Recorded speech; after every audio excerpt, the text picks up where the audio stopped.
most people think they're in sales, which there's an element of sales to our job, but if anyone thinks that they can convince someone to buy a home they don't want to buy, then they're fooling themselves. Like, you can't. Simple as that. You can convince someone to maybe view a home that they hadn't thought of viewing previously, and that's where an element of sales comes in with objection handling and things like that. But ultimately, our job is to try and put the pieces together. So, okay, so sales. Then it's service. We go, yeah, I'm in the service industry. But the irony is so many people don't realise that what you actually do is you work in marketing. Because unless you nail marketing, you won't attract people to service. And if you don't have the people to service, you've got no one to sell to. So yes, there's an element of all of those roles that you have to master, but marketing is literally the number one thing. And the irony behind that is, if anyone disagrees with it, what is our primary job? Why does a seller come to an estate agent? Can you market my home for me? And we just kind of we just brush over, like, yeah, pro photos, and you're like, you're a marketing company. Like, you're literally a marketing company that's supposed to specialise in houses. So if you don't take the time to understand marketing psychology, it's about value, desirability, it's about distribution, identifying demographics and things like that.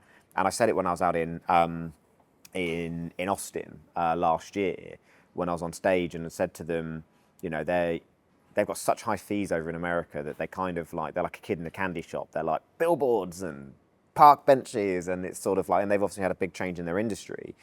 And they're always shocked. I love this. They're always so shocked with, how can you run a business in the UK based on the fees that are charged?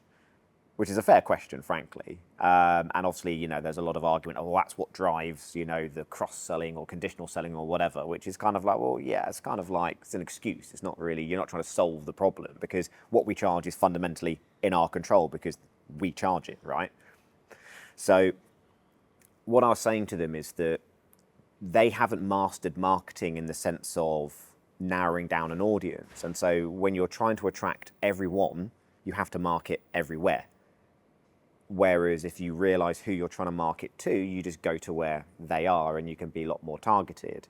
So understanding not only things like who the buyer is for a specific home, and the clue is in the home, it still makes me laugh when people kind of go, well, I don't know who's going to buy this. And it's like, well, here's an idea. When you ask the sellers, who were they when they bought it and why did they buy it? And again, the clues in the layout and the location and things like that. And, someone else has already worked that out already. The developers don't just build a home and go, hopefully somebody wants to buy it. They've worked out who's living in the area, who wants X, Y, and Z, and they've designed these homes. You have to just unravel it yourself and then just appeal to the same people.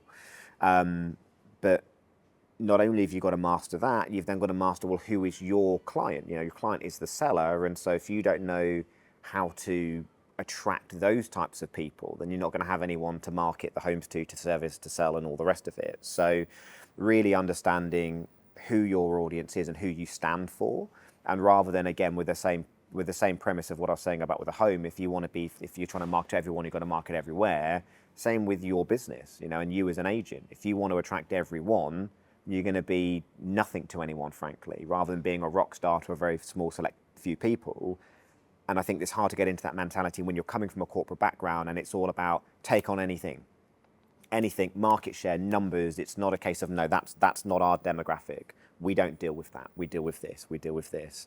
And I think it's a real key lesson for people to really kind of drive home in their mindset, is that the number one thing that a seller looks for when picking an agent is an agent that sells homes like theirs.